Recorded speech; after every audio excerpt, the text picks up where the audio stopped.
Hello, welcome to Omega Black Writers Series. This is our sixth event, and what we do is we bring you some of the most outstanding writers in the country. And not only in the country, we now are international, as we have one of our writers located in Shanghai, China.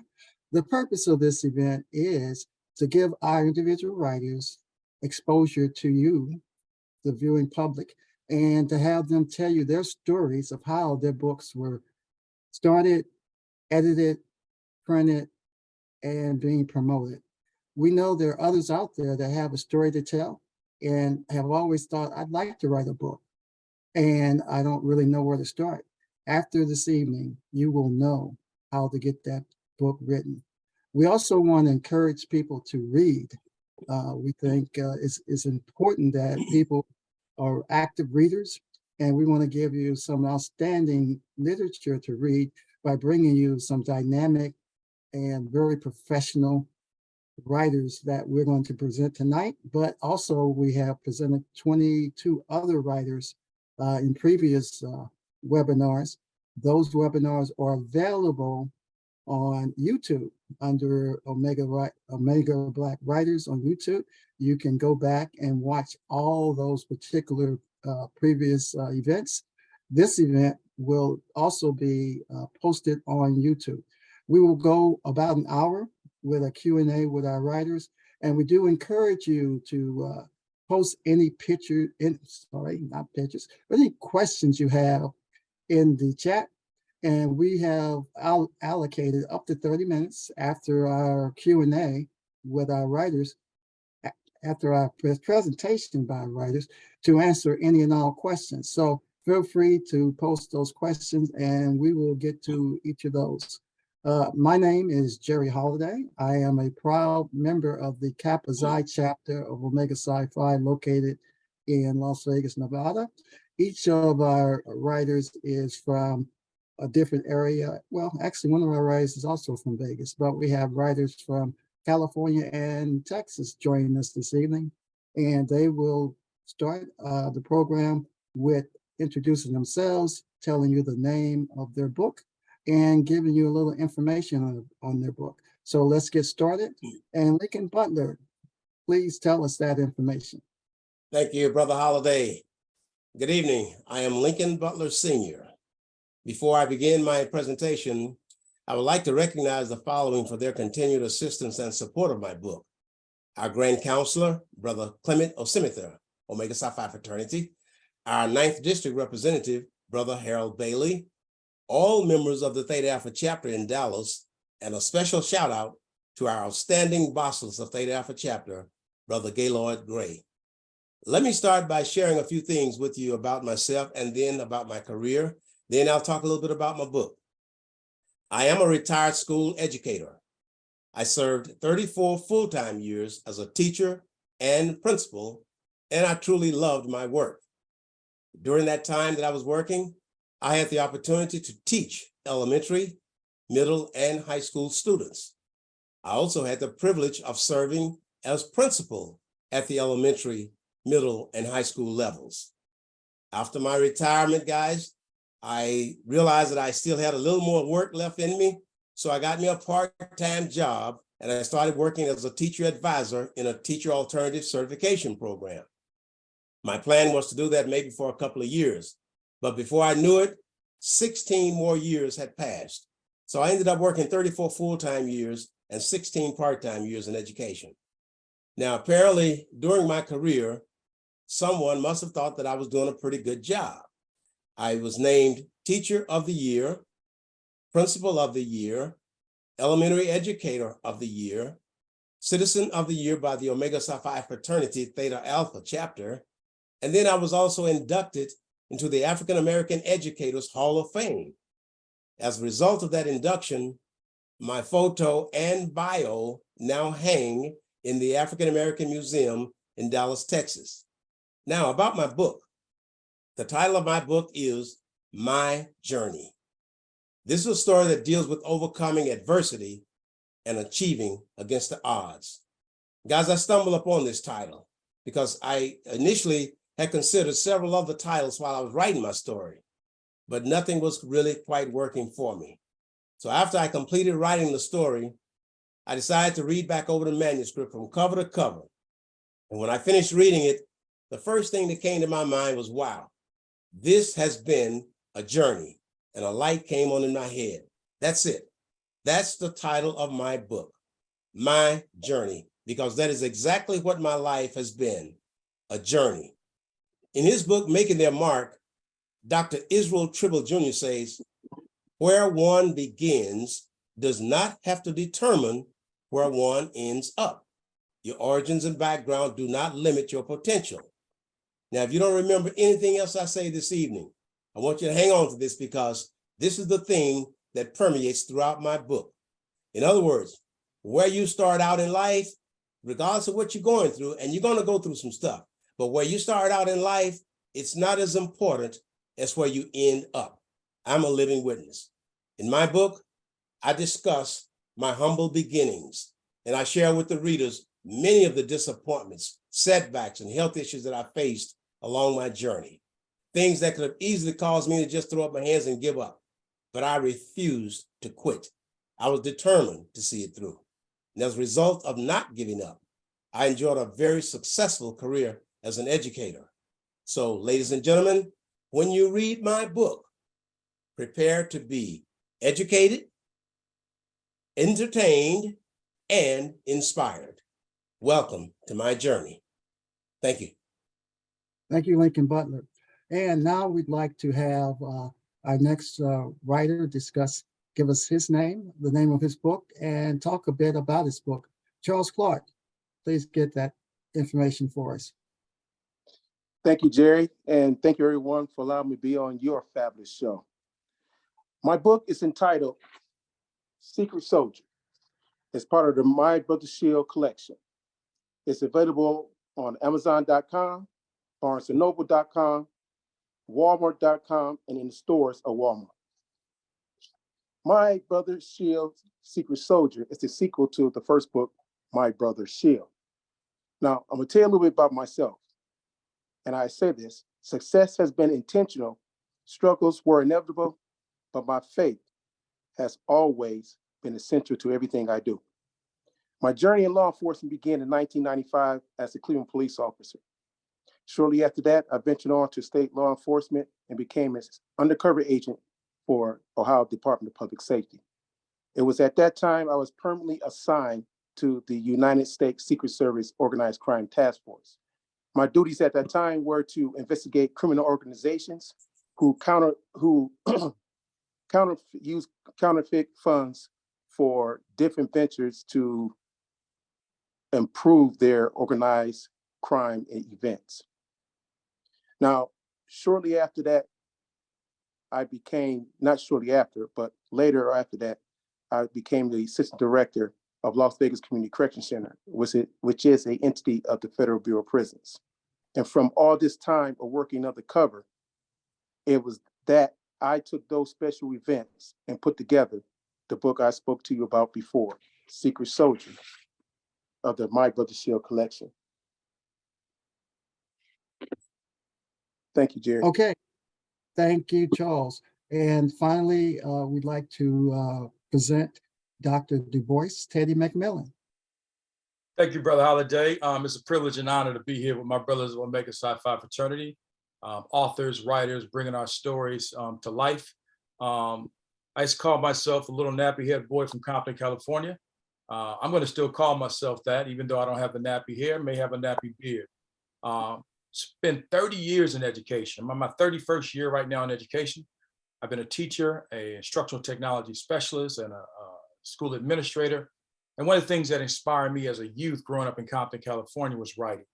I really understood the power of words, and I always remember the words of Nathaniel Hawthorne, who was an American legend as far as writing is concerned, when he said, words, as powerless and meaningless as they are, standing in the dictionary, but how potent for good and evil they become when in the hands of those who know how to combine them. So those words definitely resonate with me. And as a child growing up in our humble beginnings here in Compton, California, the words of people like Langston Hughes and Richard Wright really meant something to me as a kid. They hit down in my soul. Again, I mentioned I'm an educator. The recent book that I just released is something that's really near and dear to my heart.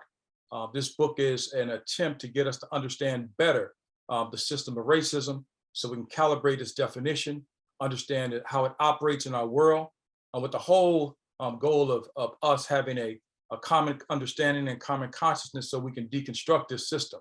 So the title of the book is The World's Easiest Book on Becoming Anti-Racist, Strategies for Countering Racism in the 21st Century. I take you through the 5 layers of racism as I define them.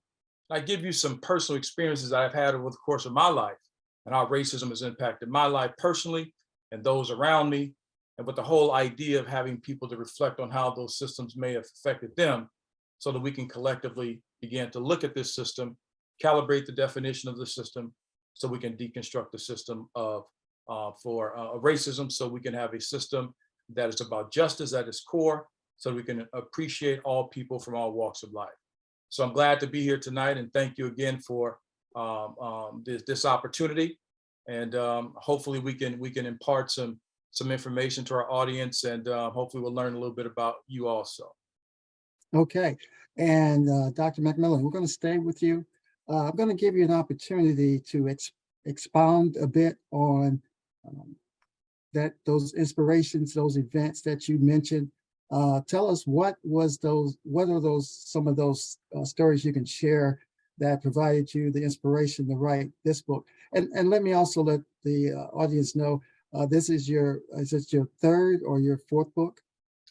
Yes, actually our 5th book. 5th book. We have a couple more that we're putting out, but the inspiration is there. So thank you a lot. So should I go on and continue about that, brother? Yes, tell us a few of those Got it. things that have inspired you that made you know that this book was needed. Wow. So there's a lot of things, particularly when you look at the Jacob Blake situation. That was a monumental, I think, part of our world. We also look at the George Floyd situation, but I got to a point to where I felt like I had something to share with the world on how I see the system of racism, how it's been constructed.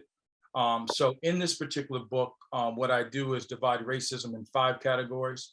The ideological layer, I cover that in chapter 2. The structural layer, which deals with big ideas like laws, major court cases.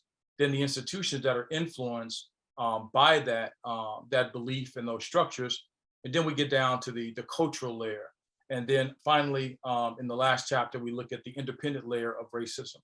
So one of the things that I wanted to do is put these in bite-sized chunks so we can begin to deconstruct the system that I feel has had a huge impact on our lives. It's entrenched in our culture in America. So one of the very specific incidents that I share in chapter 2 of the book, the ideological layer of racism, is a very personal story that I had in 2014. I'm going to make this as short as I possibly can. But my mom was going to the doctor because she had some issues with her kidneys. In 2014, the doctor said her kidneys were functioning at 13%. And I asked the doctor some very specific questions about the treatment. How would it change if the number dropped? And I didn't realize at that point that African Americans or people classified or categorized as Black have a race-based factor that doctors determine your kidney functioning. I didn't understand that. And another personal story was that in 2010, the health provider I had, my kidney was functioning at 83% in 2010, 2020, 10 years later, functioned at 91%. Anyone with any type of logical understanding would think that my kidney function increased. But what was really happening is when they took the exam in 2010, I was not classified as a Black person in the health system. But in 2020, I was. So this race-based factor puts African Americans or people classified as Blacks at a huge disadvantage because your score is actually boosted or increased based on a race-based factor, which operates under the belief that we have more dense muscle mass. So a part of this book was informative in the sense that I want people to at least be able to ask their doctor, what does this mean? And a lot of us might hear that people say that racism doesn't exist, but this is one clear example in the book that I really begin to frame racism in the ideological layer so that we can then begin to see how it operates in today's world. So that was one real clear example of a piece of inspiration that made me want to write this book, so we can bring clarity around why these particular systems still exist. Outstanding, and appreciate your sharing that. Okay, Charles Clark, tell us, and just to let everyone know, this is Charles' second publication in the series, and he's working on a third. So you can kind of just share with us your inspiration, which I think probably goes back to your experiences working in law enforcement, but go ahead and share that with us this evening. Thank you, Jerry. And you're right. It's when it comes to my inspiration, it wasn't much of a what, but a who. And I say this because over the career in my law enforcement, I kept little journals and diaries of each assignment that I completed. And after each assignment, I came home and wrote down different details of what might have transpired. And the reason I did this was to make myself a better undercover agent next time I may have went undercover. So after doing this for so long, I had collaborated so many different journals. And it wasn't until my second wife, when we first started dating, and she asked me, say, tell me something different. Tell me something you haven't told me before. And I was scratching my head a little bit. I said, what are you talking about? She said, tell me something different. You know, we've been talking, we've been dating, this, that, and the other. So instead of telling her something different, I showed her my diaries that I had kept for over the years. And we're talking about almost 15, 20 years of undercover work. And she sat down there for about a good 30 minutes or so. And she was reading them. And I could see her go, wow. Oh, those facial expressions. And when she was done, she said, this is very good. You should put this in book form. And, I chuckled and, kind of shut it off. And we went all about our evening. Now, it was about, I say, 3 years later from that first time that we had sat down and talked about it, and I showed her the journals. And she came to me, she said, babe, I'm thinking about writing a book. I said, oh, that's good. I said, what you gonna write about? She said, well, I want to write about my trials and tribulations, but I want you to ghostwrite it. I'm like, what? I said, well, why you want me to do that? She said, from the time that first time I read your journals and told you to put it in a book, that was great writing. And I still think you should put it in book form. So I said, okay, we'll come back to that ghostwriting part about it. And it was from then I revisit what she had said the first time in our second conversation about it. And it was, I would say, December 2019 when I first started constructing the outlines and the provisions of the book. And I didn't complete it until, no, I take that back. It was January 2019 when I started. And I didn't complete it until that June 16th of 2020. Okay. So.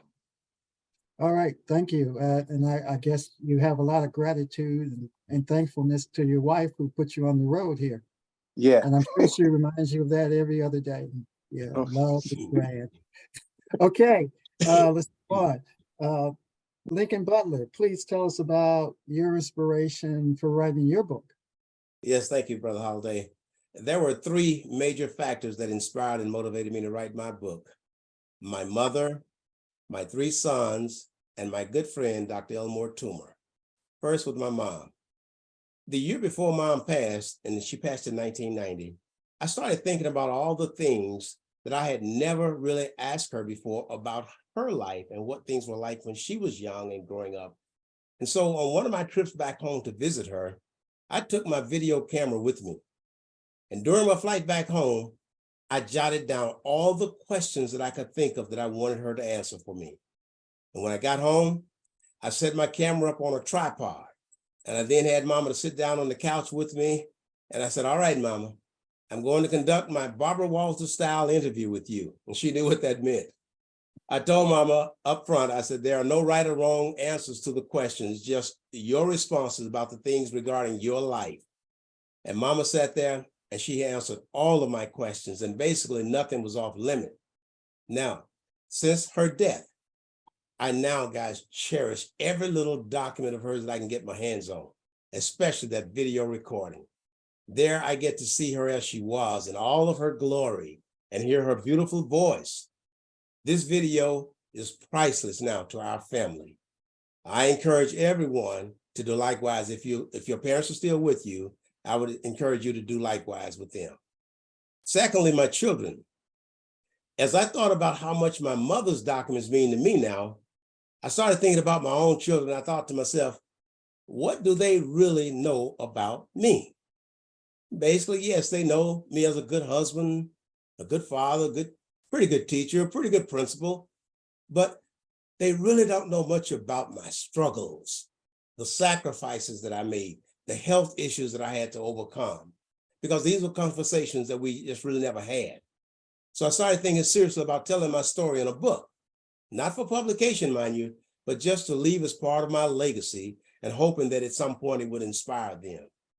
I felt this would be very meaningful, if not now, surely later in their lives, just as my mom's things mean so much more to me now. And thirdly, I have this good friend, Dr. Tuma. Tuma knows a lot about my struggles and the health issues that I endured along my journey. He's also aware of many of the accomplishments and accolades that I received during my career. So over the years, he would constantly say to me, Lincoln, brother, you really have a story to tell. But if you don't tell it, it will never be told. And guess what? When you're gone, all of that history goes with you. You need to write a book. And so his constant encouragement to record my life story in print, it helped to give me the push that I needed to make this happen. So my mom, my kids, and Dr. Tuma, those were the three major factors that motivated and influenced me and inspired me to write my journey. Okay, thank you. I appreciate your story. Now, I'm going to stay with you, but before I do that, I want to let everyone know that our writers are not compensated for their appearance here this evening. And what we'd like you to do is support them by purchasing their books. They are located all over the country, so likely we have a writer that is near you. If you go through Mega Black Writers on YouTube, you'll see all our previous sessions with all our writers that are all over the country and all over the world. As I mentioned, we have one of our writers who resides in Shanghai, China, but Michigan, Illinois, just every place you can think of, we have someone. So if you need a guest speaker, or if you want to sponsor a book signing, you may find that one of our writers is very near to your location, and they are they're outstanding subject matter experts who would put on a great show for you in any venue that you might have for them. So we will share with you how you can contact them. Well, actually, you can contact them through Omega Black Writers on our social media. You can message us on Facebook or Instagram, and we will make sure that they get that message within 24 hours. So we will make sure that that's passed on. And again, you cannot go wrong with any of the gentlemen that you see here tonight or any previous presentations. So with that, we're going to ask Lincoln, please share with us your journey of actually writing your book. Approximately how long did it take? Let us know, roughly what the cost of writing the book is, because I'm sure we have people who are viewing who want to be that next writer. So let them know what your expenses were, Okay. and what your process was to get your book published. Okay. Honestly, Brother Holiday, when I first started this process, I didn't have a clue. So I started conducting research on how to write your autobiography. And I ran across this particular article. It was called 52 Questions in 52 Weeks. The idea is that if you address one question a week, in a year's time, you'll have your autobiography written. So I thought, well, that doesn't sound too difficult. So I decided to get started. Now, as I began my writing, I didn't stick to all of the questions as they were presented in that document, but they did help to keep me focused. They helped me generate my own thoughts and ideas about what I wanted to include in my own book. So I began writing my journey on December the 29th, 2021. and I completed it in November 2022. Took me 11 months, and I wasn't rushing it, just sort of took my time. Then I began the serious process of editing with a professional editor, and then I released the book to the public on January 6, 2023, actually 3 months to the date. So my process basically went as follows. I thought about what I wanted to address and began conducting research. I drafted my outline, and then I began organizing my documents. And I have boxes of documents that I've collected over those many, many years that I was working in education. I didn't throw a lot of things away, had no idea that I'd be using these documents to help write a book, but they just were a part of me. So I kept those that were very, very important to me. I organized these documents into folders based on each chapter in my outline.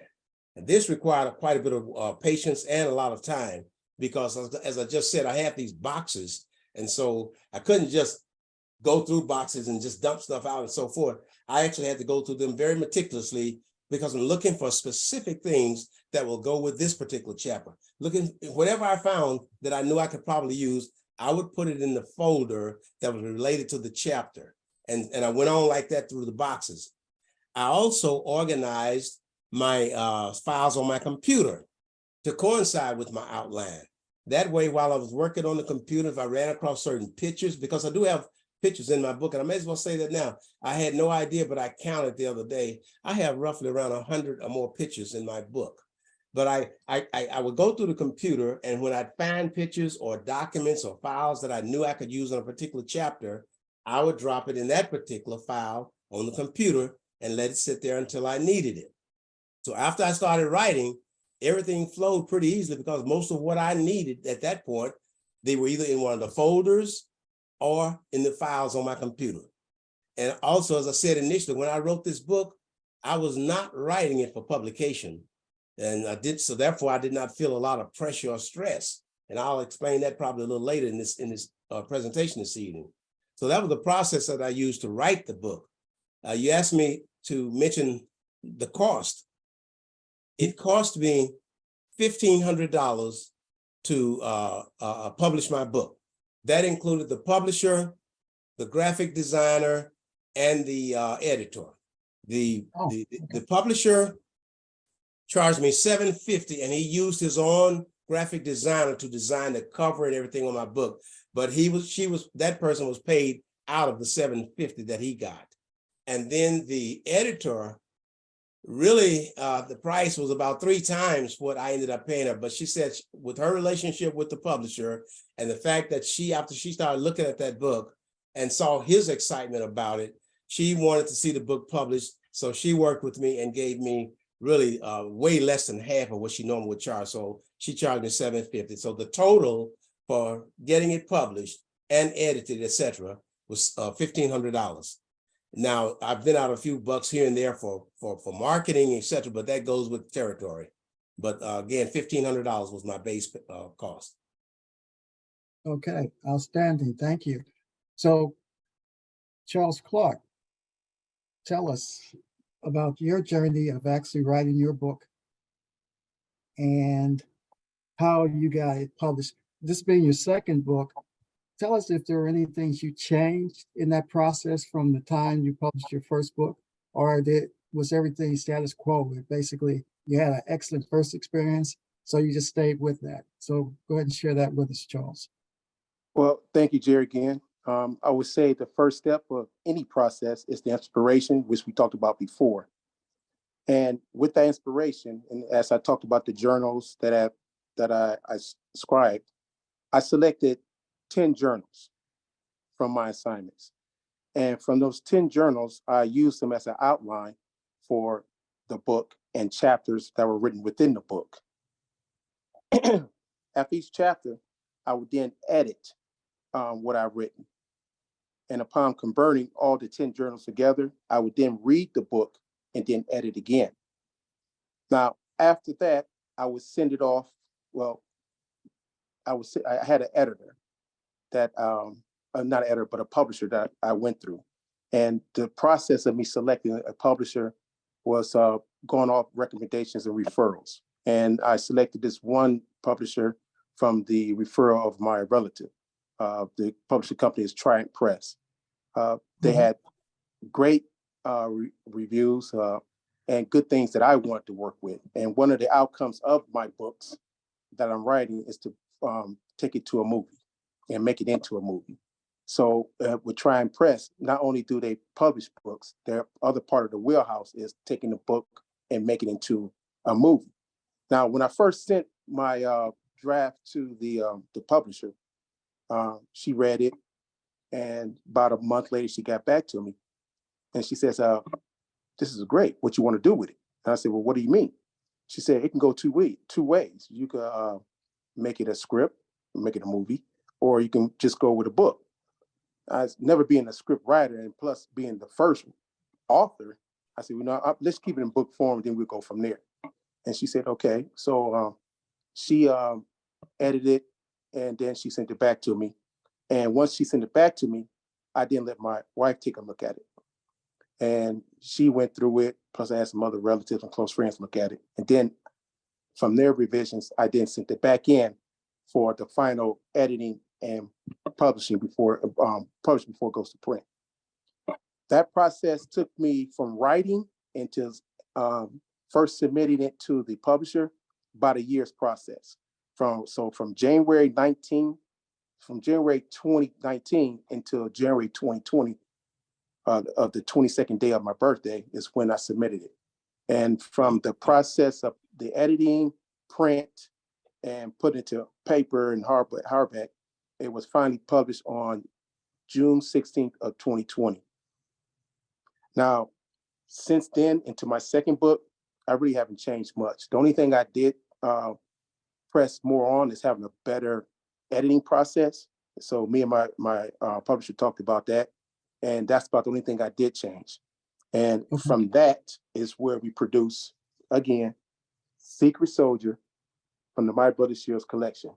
And if you don't mind, Jerry, can I read the overview of this, if you don't mind? No, go ahead. No, we're running well. Okay. Secret Soldier, now available Amazon.com, BarnesandNoble.com, Walmart.com, and in the stores or Walmart. Jordan returns home after a night of chaos, finding 2 dead family members in his kitchen and his wife, Pam, missing. The uncertainty of Pam's whereabouts pushed Jordan into a turmoil and contests his integrity as a cop. As he fights the dark temptation of becoming a renegade agent, Jordan's maniac behavior gets the best of him and tests the limits of his team. Not to mention his love for Pam clouds his judgment and forces him to believe he's the only one who can find her. But when Jordan learns the true reason Pam becomes missing, finding her may be harder than it really seems. Secret Soldier of the My Brother Shields collection. All right, thank you, sir. Okay, Dr. McMillan, please tell us about, and I know you have a lot to share here because this is your 5th publication. Kudos to you, but tell us about your writing style, how you do things. I know you're very organized and very structured, and tell us about how you get your books published. Well, first of all, I got to say, Brother Clark and Brother Butler just dropped some jewels. Hopefully, if anybody out there is an aspiring writer, take notes on that. And I'm pretty sure Brother Holiday will upload the video later, because I think that's what it's all about. It's about organization, discipline, and execution. Like really beginning to put your plan together. For me, my first release was in 2005. I've self-published all the books that I put out. I self-publish for a lot of different reasons. I want to be able to own my intellectual property, how it moves, who I put it out to get a better profit margin on it, so I can hopefully pass the legacy on to my children. 2005, at that time, print on demand was not big. We had to do short run publications where you send it to a printer. You ordered a minimum 500 books. That may have cost you $2,000 to $2,500. And then you start selling your books, whether you sell them out of the trunk or you try to get them into stores. We got my first book into about 7 local stores here, some of the big Black-owned bookstores here in the LA area, which I thought was a huge success for us. Coming around in 2018, things had changed. Print on demand became extremely possible for anybody to self-publish. And how print demand works is that you You basically construct your book, you basically convert it to a PDF, you upload it to a print-on-demand printer like Amazon. And then when someone buys it, Amazon prints the book out at that time. So you don't have to put out a lot as far as cost in purchasing items and having and holding on to inventory for a long time. So my process is simply this. Number one, I write on Google Docs because it gives me a lot of flexibility. And I can write in different environments. If I want to go to Starbucks, I take my laptop. If I want to write at home, I can do it there. But I don't have to make sure. I can even write from different computers as long as I'm able to log into my Google account. And I can also do some edits on my phone when I want to. So I do it on Google Docs. I put a lot of time into outlining. Outlining might take me 2 or 3 weeks because once I feel like I got an outline down, and I don't get into the writing part until the outline is complete. And then from the outline, I create a very simple plan. And I tell myself, I'm going to write 500 to 1,000 words a day. And I get my butt in that chair and I do it at some point in time in that 24-hour period every single day. If I got to get up at 3 o'clock in the morning, I do that. If I got to get up at 5, I do that before I go to work, whenever I'm working on a project. That usually takes me anywhere between 60 and 80 days to complete a first draft, which I think is the most important part, because for me, I had to really understand and really pay attention to the process. You're going to go through several iterations in order for you to get a product that you're comfortable with as far as releasing, but also understanding that nothing is going to be perfect. A lot of the writings I had earlier in my career, I didn't want to release them because I want to make sure I didn't have a mistake. But you're going to find a mistake. The best writers out there have mistakes on their publications, published by major publishers. Yes. It happens all the time. So what I usually do is write. I send that first draft to a beta reader. I do not ask the beta reader to do any editing for me. I ask them to give me a response as far as structural issues. Are there dead points? If it's a fictional novel, where did it get boring? Where did it get exciting? Do you see the character arc? Are my acts well defined? Do you know where Act 2 ended? So I basically print up these questions and I'll send it to a beta reader. Beta reader might cost me $40 to $75. This is a person who loves reading in that particular genre that I'm writing in. And I like those type of individuals because they're not really concerned about the editing aspect or the grammatical errors. They might give me some, if there's something major or glaring, they might give me some feedback on that. Once I get that back, I'm ready for my draft 2, which is basically modifying all the chapters that I just wrote, making things better, taking those recommendations, making changes to make the structural issues go away. And once I do that, I usually send it to an editor. Editor might cost me anywhere between $300 and $400. I have editors that I worked with before.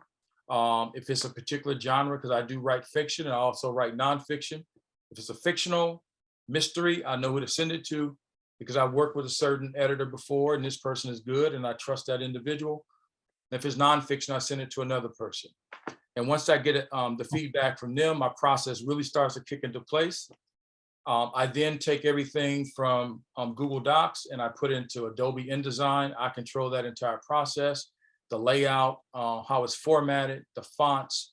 I'm very particular about those type of things. And as I'm working on that part of it, I'm getting my cover done at the same time. I usually have a budget of about $100 for a cover. I've already dealt with a lot of different graphic artists, so I know exactly who I'm looking for.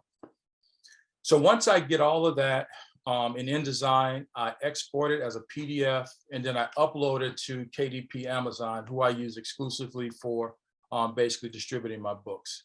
And I know their process pretty well, so it's easy for me to go through their process. And then I get about 5 proofs printed out. And this is where my real editing takes place. This is the real cool part. And I think Brother Clark said, I think his wife reads part of his books also. So I get 5 proofs, and these proofs don't cost a lot of money from Amazon. They might cost $2 or $3 each, but they look exactly like the book that you're going to be printing out. So, but they have a little label around it said not for sale. So I give one to my wife and I give one to each of my children. And I ask them to read it. Number one, it guarantees that your children and your wife read your stuff. But more importantly, they give me feedback. They go and do a very extensive edit on a hard copy. So I can see exactly where the errors are. So now I have 5 different sets of eyes on it, actually 7 total, 8 including myself. And I also go back and edit myself. Now I have 6 books, 5 books that I can go through page by page and see if there are any errors in there. And then I go back into InDesign, make those corrections, and then I'm ready to publish. I don't hold back in that process. And then once I'm ready to publish, you know, I might make sure the website is updated and things like that, just to make sure I'm ready to release. Might do some marketing on social media to get that ready. But we're ready to go at that point. So all in all, the process might take me about 4 to 5 months from start to finish. And it might cost me anywhere between $600 to $1,000. $600 on the lower end if I don't put any illustrations in the book. But I like to use illustrations sometimes, depending on what type of book I'm writing.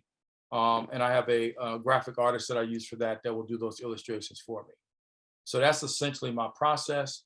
And I'm going to continue to modify that as needed. But this system really works for me because I'm able to get several readings for it and several drafts, and to a point to where I'm really comfortable with the end result. Okay, outstanding. We do have a question, and it just happens to flow right into the next question that I was going to have for you. So, Dr. McMillan, this question is, how do you find a beta reader? However, I want you to also give some tips to people that are viewing who might want to start this journey of getting their books written and published. So share some of the things that you would recommend to those that are viewing. You know, I think for beta readers, these are people who really enjoy a particular genre they like to read. This might be a high school English teacher. This might be a college student who's majoring in literature. This might be a person who just loves reading books. So really what I want from them is feedback. I want to know, was the story interesting? Where did it fall? So the way I find these people, I've been like doing this for a long time, almost 20 years now. I used to utilize services like Fiverr. I would find individuals who I thought might be a good fit. I would read their reviews, and then I would do a sample. I might create like a 2 or 3 page sample, pay someone $5, $10, maybe have 3 or 4 people. And again, you're in charge of your own business. You need to run it like a CEO. Interview them, give them a sample. And once they give you the feedback, you say, okay, that's kind of what I was looking for. And then I'll select the person that I need, and I try to stick with that individual as much as possible. One of the great things in building those type of relationships with the beta reader I might use for fiction, she reads it 2 times. So not only does she read it in the beginning, but I can give it to her after the editor, and she won't charge me again for that because we've done some work together. And I think those are the type of relationships you want to build. One bit of advice I would give people is try not to use friends or family for that particular part of the process, because it's a lot of times people are not as objective. They tell you how they feel about certain things, and that's not necessarily what you're looking for. You want a person, for me, beta readers are good the way I use them, because beta readers are used a lot of times at the end of the process. I pull them in at the beginning because I don't want to make a mistake in structure early on that I can't get myself out of later and won't get the type of response I'm looking for. I want those individuals to be very familiar with story or content in a way that they can give me some constructive feedback that can be useful to me in building. If I gave it to a cousin, they might just say, okay, I didn't like that part. Well, why didn't you like it? Right? Did I not build the antagonist? Did I not build the climax up in Act 2? Where did it go dead? At the midpoint of the novel, did I not do enough to keep you interested, to take you to another plot point? Beta readers in a lot of ways can give me that type of feedback and help me build the structures out so I can be creative in between the lines to make the story impactful the way I want and bringing the story to life. So that's what I would recommend, is find those individuals. You might be able to have someone refer you to a person. I have no problem, referring someone if they really needed it. But that's my process, and sometimes what works for me might not work for the next person. Okay, outstanding. All right, Charles. Now, Charles, one of the things I let you get away with is you did not share with us your estimated expenses for your publication. So tell us what you have spent on getting your books published. And then also discuss, you mentioned that you had a relative that referred you to Triumph.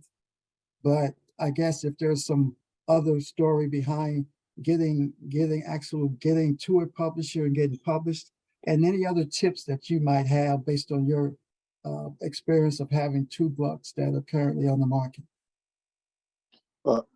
Thank you again, Jerry.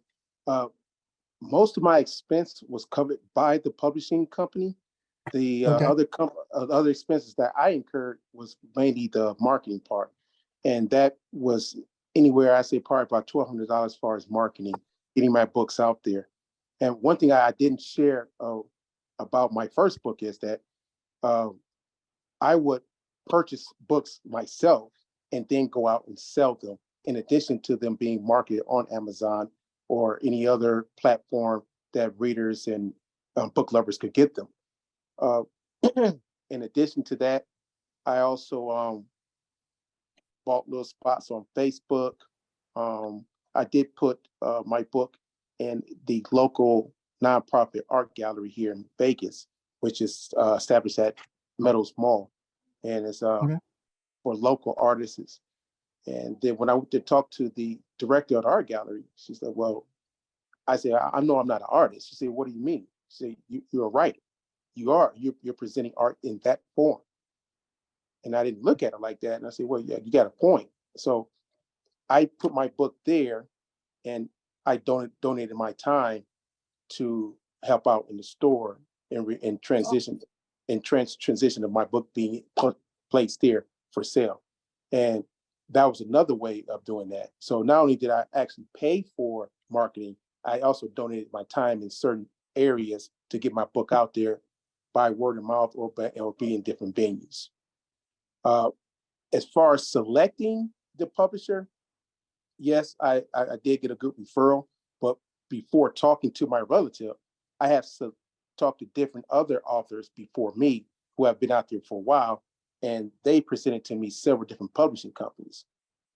It was through default that the other companies took their time getting back with me, where I said, look, I'm trying to get my product out there. I'm not going to wait around. So I then, went and talked to, people words that I trust, which was my relative. And therefore he gave me Try and Press as a marketable publishing company at that time. Okay, outstanding. Thank you.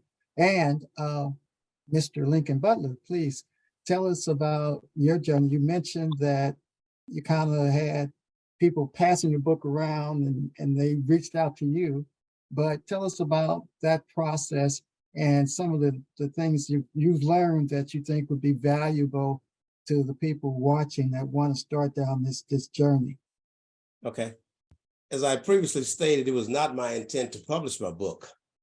But as I was completing the writing process, I spoke with one of my sisters about my intentions to just have a few copies printed up somewhere for the family, just so they would have that as a part of their archives.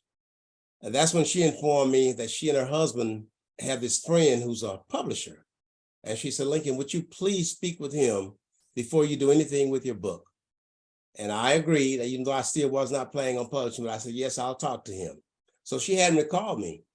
And when he called, we talked about my book, and he asked me if I had a manuscript that he could take a look at. I sent him the manuscript, and a few days later, he called me back. He was very excited. He said, Lincoln, listen, man, he said, I understand your motivation for wanting to write this book to leave as part of your legacy for your family, but what you have written here is much bigger than that. It needs to be published. He said that the content of the book contained a lot of information that everybody could benefit from. He said, you don't need to just keep this shielded to yourself. Let the world benefit from what you've written. He informed me that as a publisher, he said, man, I read hundreds of books. He said, I know an outstanding book when I read it. And so after much discussion, and then a face-to-face meeting, I agreed to let him work with me to get the book published. And then during some of our discussions, he even went as far as to say, man, I can see your book becoming a movie. I don't know about all that, but that was his impression of it. He said, Lincoln, you have lived a very, very interesting life, and most people will be able to identify with a lot of your story. And guys, I'm very, very pleased that I allowed him to publish the book, because I can already see the impact it's having on the readers. I've gotten a lot of good feedback. I would suggest that those listening go to Amazon and pull the book up and read some of the reviews. I mean, they're 5 stars, but that's what means most to me is the messages that people have written and talked about how the book is impacting them. And that really makes me feel good. One of the reviewers said that the book came into her life at a time when she needed a little push to not give up. She said she was inspired and motivated by the book. Another review, this was from a student that I had taught in my 6th grade class over 40 years ago. He said he bought the book and read it.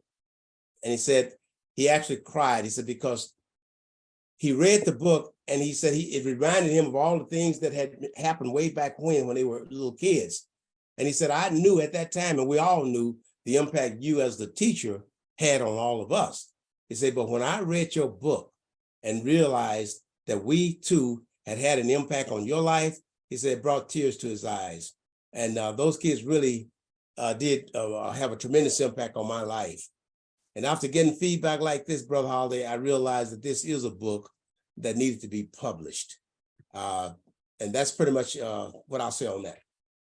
Okay, well, you really jumped ahead and beat up my next question. But, but I'm going to ask you if you care to expound any. But my next question is tell everyone why they should buy your book and have it on their bookshelves.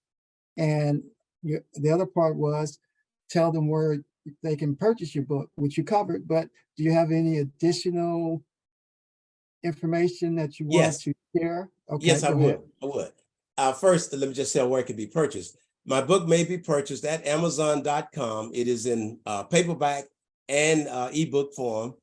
And it also may be purchased at the African American Museum bookstore in Dallas.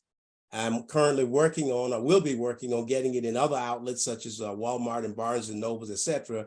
I've been extremely busy. It's been out 3 months, and I've had 2 major book signings during this time and a lot of other things going on. So I have not actively worked to get it in other venues yet, but I will be working on that. The reason I feel that people should have my book on their shelf, number one, it's very easy to read, very authentic and relatable. Several people have told me that they read the book actually in one day. One reader called me. She said, Lincoln, I'm upset with you. And she sounded serious. And I'm like, why are you upset with me? I read your book and I almost burned my husband's dinner because of that book. I started reading that doggone My Journey and I couldn't put it down. And I said, well, that's a good thing. Also, I think people should buy my book because My Journey is educational, it's entertaining, it's inspiring, it's intriguing, it's humorous, and it shares a love story that I believe will just melt your heart. And guys, through my own life experiences, I share with the readers that no matter what you're facing, if you're passionate about what you're doing in life, if you're passionate about it and don't mind putting in the work, you can have great success. There are also tips in there for teachers and parents on how to motivate their young people. You'll also find some tips for school administrators on running an effective school. And finally, I'll say this.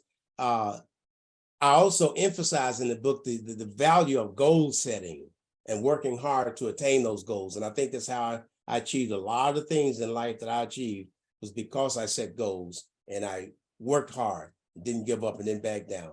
So that's what I'll share there, bro. All right. Thank you, sir. All right, on to Charles Clark. Now, you have also told us at least 2 occasions where your book could be purchased. So share that again, but also tell people that are watching why they should have your book on their shelves. Thank you, Jerry. Again, Secret Soldier, part of the My Brother Shield's collection, can be purchased from Amazon.com, BarnesandNoble.com, Walmart.com, and in stores at Walmart. And if you're local in Las Vegas, you can also walk over to the City of the World Art Gallery and purchase both my books inside the art gallery. My book, I truly say it's a collection. It's going to be a good collection item. So that'd be one reason, because not only are you going to have the 2 books that I've mentioned, My Brother Shield and The Secret Soldier, which is a sequel, there'll be a 3rd book added to the collection. It'll be a trio. So that's one reason to have it. Also, is educational. Even though it's fiction, it's educational. Because from every fictional story, there's some truth behind it. And every chapter of my book has one true event in it, maybe two or three. So therefore, it's educational in the aspect how certain units of law enforcement work and how they may use CIs, how they may investigate, and how they may just deal with the work and personal events of their lives of being a law enforcement personnel. The third thing, I would say entertainment. And Jerry, you told me that you liked my first book. And I always was told with my first book, which by chance was one of the Ingram Award winners. My Brother Shield, the original, was nominated Ingram Award, top 100 sold in Walmart stores. And you told me you loved the way the book read. You liked the cliffhanger of it and all those aspects. But what I was most told about my first book was chapter 3. And every female that I noticed read my book, because this came mostly from females, but from some males too. They loved chapter 3 of My Brother Shield. So I say, if you read my first book and you love chapter 3, you're gonna love Secret Soldier, because it falls right into it. Chapter 1, My Brother Shield itself goes right into Secret Soldier without any bumps or bruises. So with the entertainment, say again, Jerry. No, I was going to say, I could tell based on the reading you did from the book that it really was a right start from the end of the last book. So Correct. And I didn't say I was a big fan of a cliffhanger. I want to know, so I'll have to get your new book to get the answers, because I'm like, what happened? But okay, appreciate it. Thank you much, sir. All right, Dr. McMillan, please tell us why we should have your book, your latest book, on our bookshelf, and let everybody know where it can be purchased.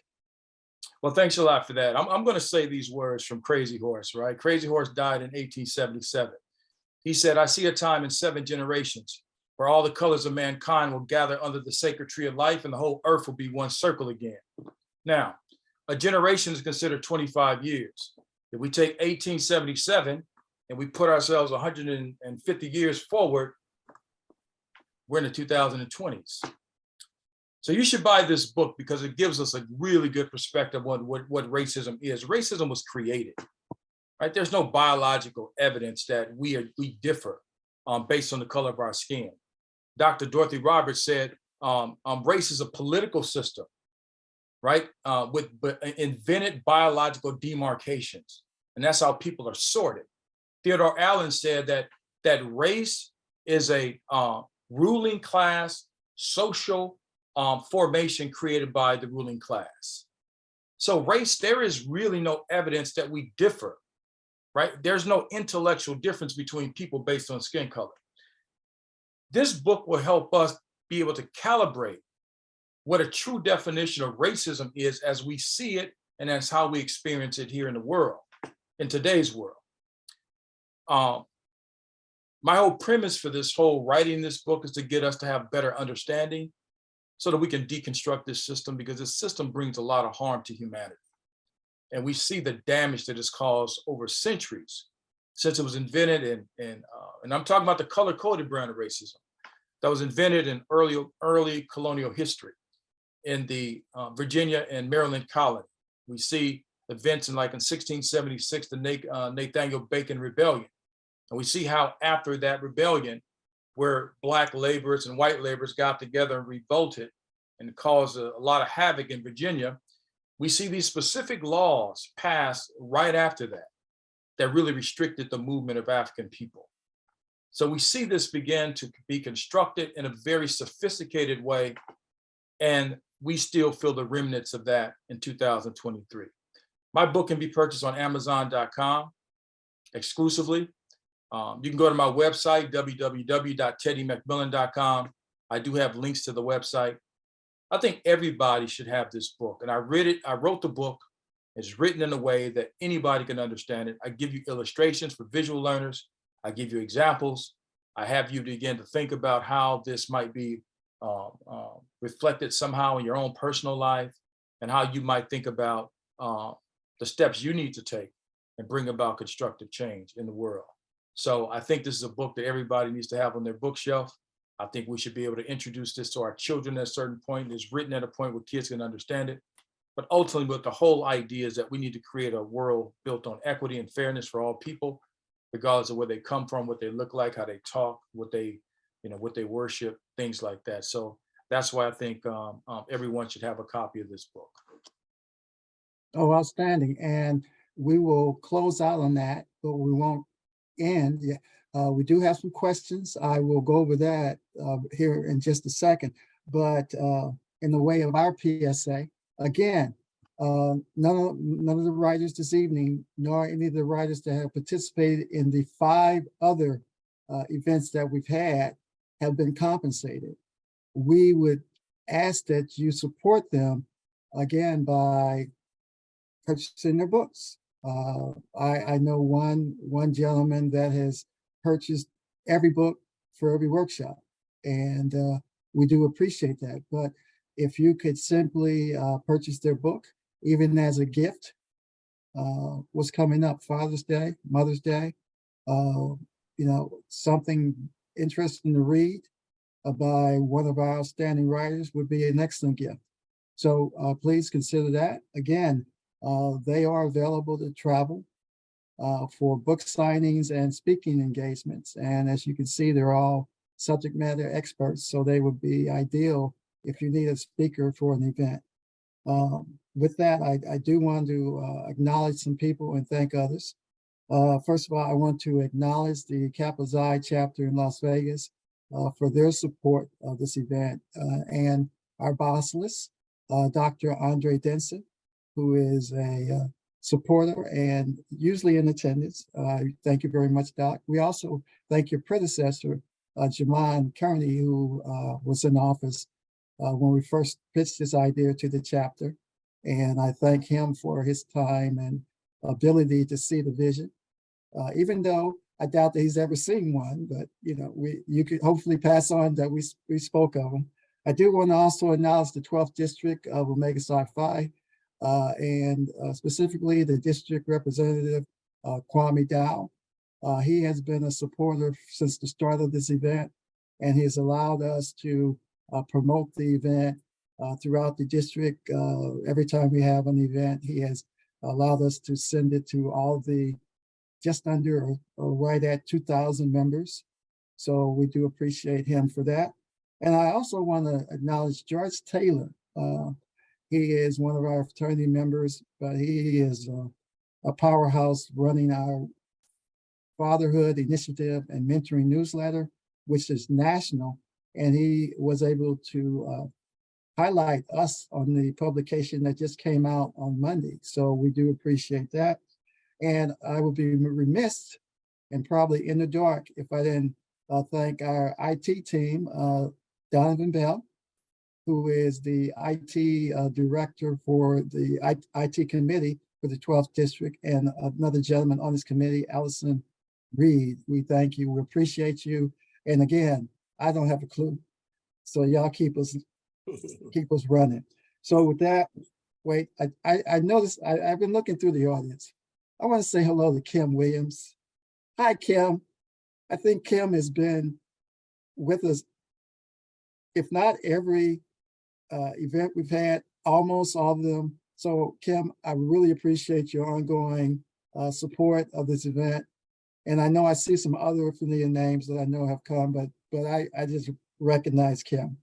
And Dr. Butler, Lincoln Butler, I want to thank your chapter, Theta Alpha. They were having a viewing party at the fraternity house in Dallas, Texas. So what's up, bros? I'll shout out to the bros at Theta Alpha. I'll get down there sometime. Y'all can set me out. Okay, let's get to some questions. And let's see what we got here. We got actually quite a few questions. So we allotted another 30 minutes for that. Okay, we did answer Ken Barrow's question regarding finding a beta reader. Thank you for that question. The next question is this the Lincoln Butler from Brinkley, Arkansas, and Arkansas A.M. and N College, LaColis Reed. Is That, that go ahead, bro. Finish that's your the question. They want to know if that's you. This is the Lincoln Butler. I know I don't have hair on my head now. I have a gray beard and I like it all. This is the Lincoln Butler from Brinkley, Arkansas, graduate from Arkansas A&M College, now the University of Arkansas at Pine Bluff. Very proud. Okay. So somebody knows you from a long time ago. Very good. Okay.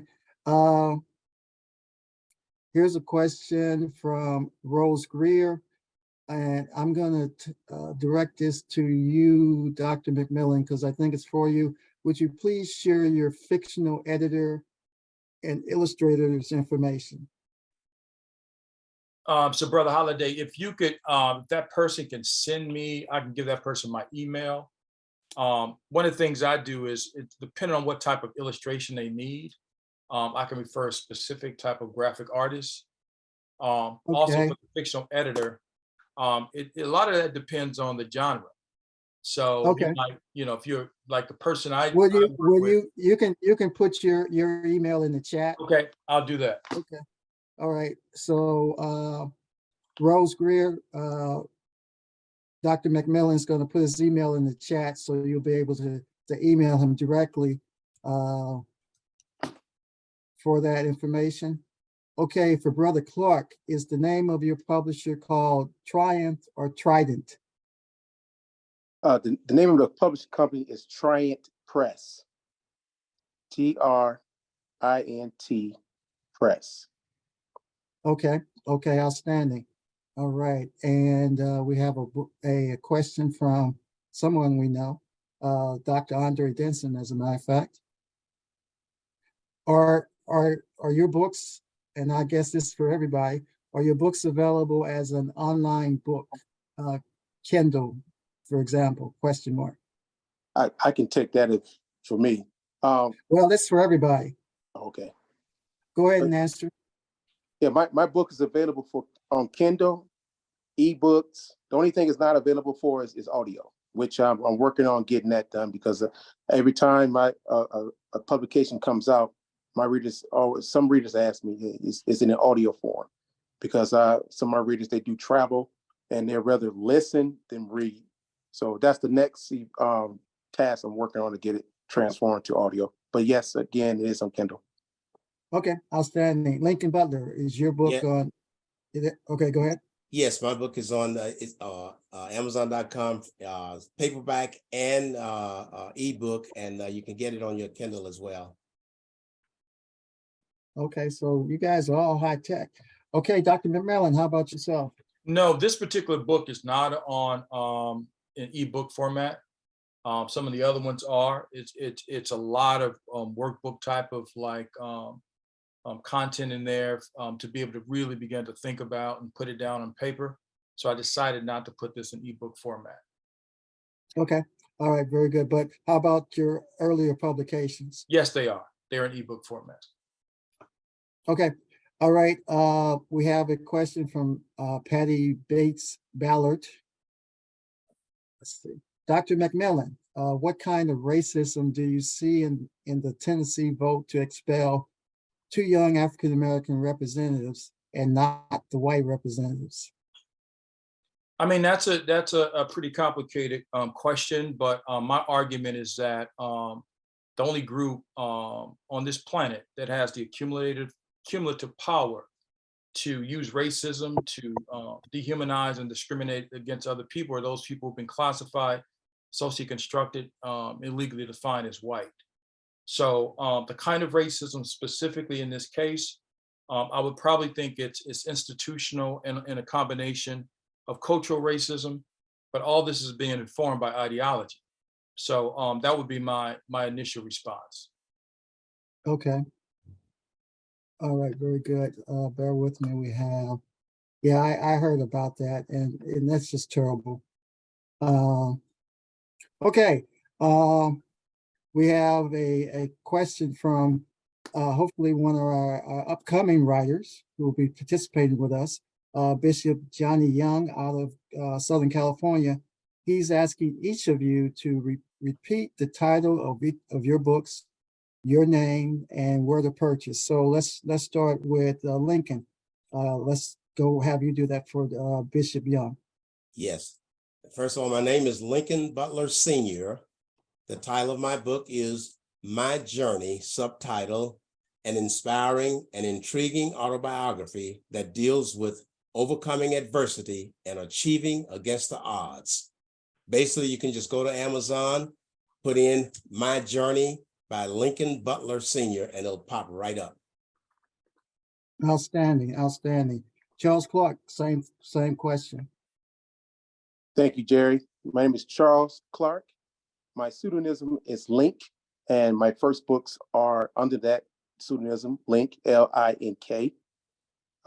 My first book, My Brother's Shield, as well as the sequel, Secret Soldier, can be purchased from Amazon.com, BarnesandNoble.com, Walmart.com, and in stores at Walmart.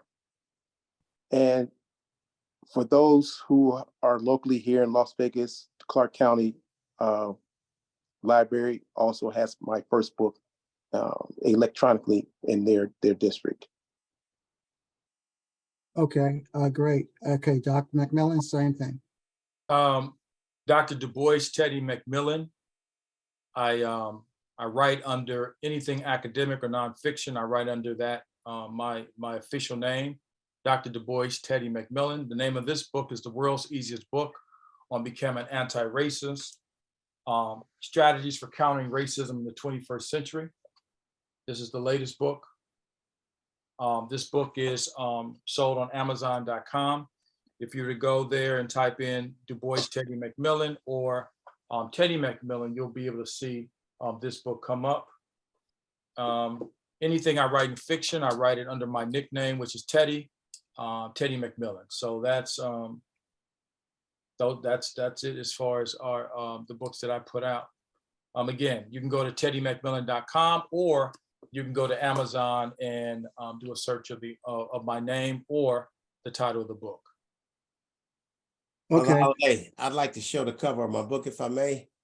Yes, you might as well get on board with that. Well, I might as well get a plug in for. So if anyone goes to Amazon, this is what will pull up, and you'll see my mugshot right there on the cover. Lincoln Butler Sr., My Journey. Thank you. Okay, don't even look like Ben Rhymes. I'm just saying. My wife says she's going to get you about that one. Okay. We have a couple of thank yous. Dr. Andre Denson says, thank you, Brother Holiday. I appreciate you spelling my name right. Half the brothers in the chapter can't do that. And brother authors, Dr. Andre Denson, Kappa Xi Chapter Boslis. We also have a thank you from April Harris, who's joined us this evening. And I want to share with everyone, our next event is tentatively scheduled for June 15th. It will also be a Zoom format. We have secured one writer. So if you are a member of Omega Sci-Fi and a published writer and you're interested in participating, just send me a message through Omega Black Writers. Some of you have already been in contact. I just need you to make the commitment to participate. But the June 15th event will be similar to this, different faces, different answers, different experiences. We don't change the format at all, actually, because all our authors' processes are different and they all bring something different to the table in terms of information. So as long as we have dedicated writers like we've had today and in the past events, we will continue to move on. So our next event, and we will be sending out a notification on that, will be June 15th. One of the other things we do is we do Instagram Lives as a promotional activity prior to the event. So look for those. And all those are available to view on our social media, on Instagram, Omega Black Writers, Instagram, or Facebook. And I really appreciate everybody for joining us this evening and supporting this event. It's something that it's become very near and dear to me. And I really like the responses And I just been so impressed by our writers, not just today, and I'm outnumbered. I made a commitment that I'm going to read every book. I'm still on book 8. I've been on book 8 for a couple months now. I need to push through and get that so I can get to 9, 10, because there are about 22 books I need to read. And I am going to read those books. I guarantee you. I wrote Dr. McMillan's last book. We've laughed about a couple of things.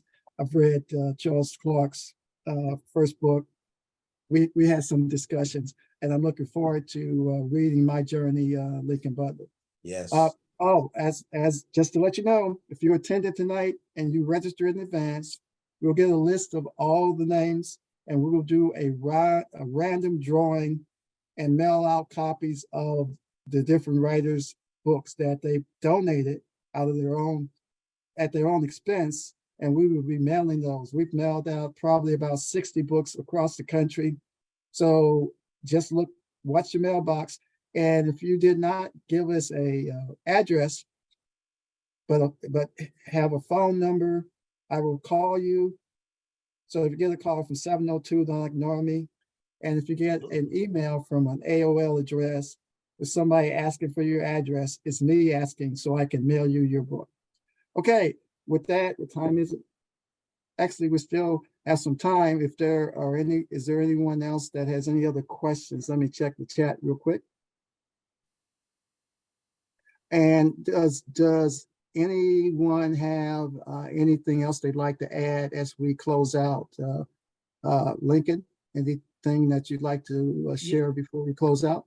Yeah, the first thing that I said, that if you remember nothing that I say tonight, just remember the quote by Dr. Israel Tribble Jr.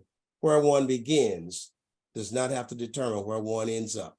Your origins and background do not limit your potential. In other words, where you start out in life, it's not as important as where you end up. Go get it.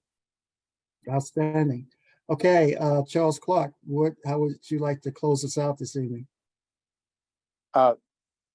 If my book should go to a movie, and you asked me this a couple of times. Yeah. Who should play me? And I remember the first time you asked about the first book, I said Michael B. Jordan. And for this book, I would say Leroyce Hawkins. And if anybody know who Leroyce Hawkins is, he plays Kevin Atwater on Chicago PD. Outstanding. Appreciate you researching that, but thank you very much. So, Yeah. I'll have to look him up. I will. Now you got me curious. I don't watch. I will share with you. I don't watch Chicago PD because a lot of that they're crooked cops, and I don't like that. And I support law enforcement. I think positive of law enforcement, but I watched a couple of episodes. Maybe it was the episodes that I watched, and they're killing people, they're stealing stuff. I'm like, yeah. But hopefully that's not too real life. I do watch Chicago Med and Chicago Fire, but I will find out who that is. Yeah, watch his character is the center, I think, of the whole show. Even though there are different characters coming and going, and it's the main character, Sergeant Boyd. But I think Kevin Atwater plays a unique part that is the nucleus of that unit. Okay, and that's who needs to play you. All right, that's good to know. We'll research that and tell you what I think. I'll actually watch an episode so I can get an idea of what his chops are like. Okay, Dr. McMillan, close out with a last item for us. I would like to say, I think everybody has a story. My daughter says, if our stories aren't told by us, they're not told correctly. And I think everybody has a story to tell. I think it's easier for us to get our stories published now. So this is a great time, in the history of the world for you to be able to have that happen for you. It's not as costly as it used to be. And I think in conversations we've had with Brother Butler, I think it's important that we put a stamp on our own legacy. Yes. Control your narrative.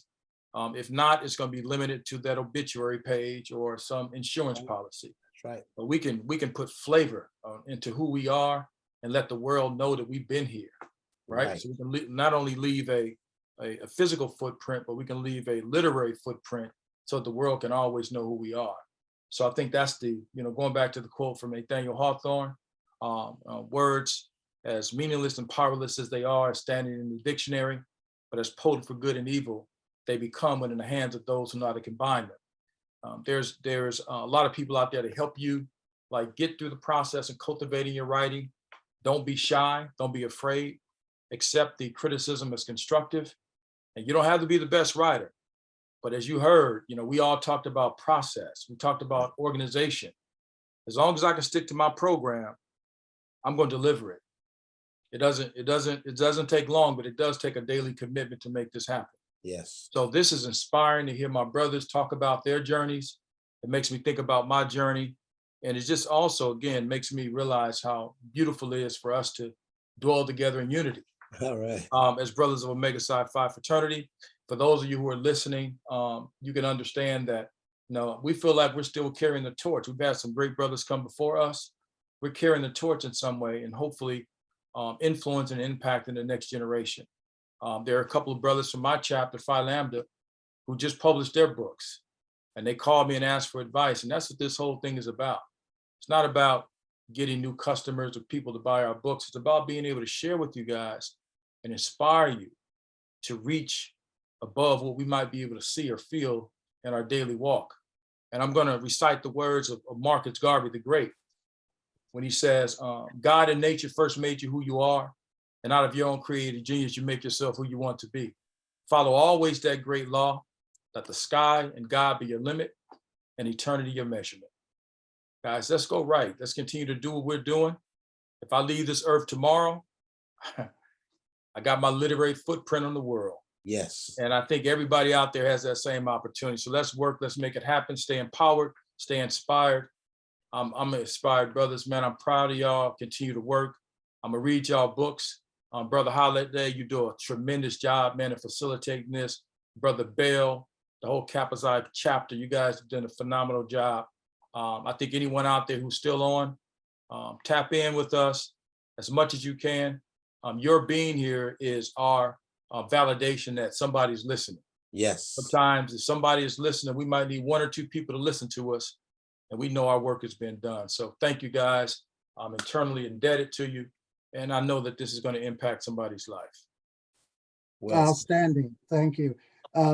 We actually have a few minutes, but I'm not going to ruin the great words that our three writers have provided by trying to, because I do have a couple of thoughts I want to share with you. One of the things that I'm passionate about, in addition to this event, is our young people, our youth.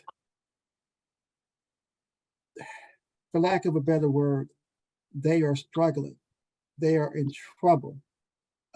Too many of our young people, and it may not be your children directly, but someone that they know or some person that you know is struggling with their child. We need to do something.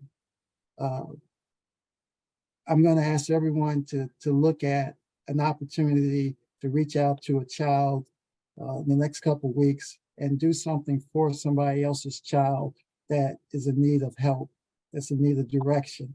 The small things you do now, I guarantee you, can really make a big difference in a child's life. I've just seen it over the many decades that I've volunteered working with youth. We can, you can make a difference. And with that, I want to thank you from the bottom of my heart for your support and participation. And I actually don't want to go, but it's time. So again, you can reach us through Omega Black Writers on Facebook or Instagram. All our events are posted on YouTube. So this one will also be posted shortly on YouTube. If you missed part of it, or you want to tell a friend about it and ask them, you could tell them where they need to go. Again, you can reach any of our writers through our social media. They will get that message within 24 hours, and then they will be able to respond to any requests. At that, I'm going to say good night. Thank you very much. And your support is tremendously appreciated. Okay, Allison, you can take us away.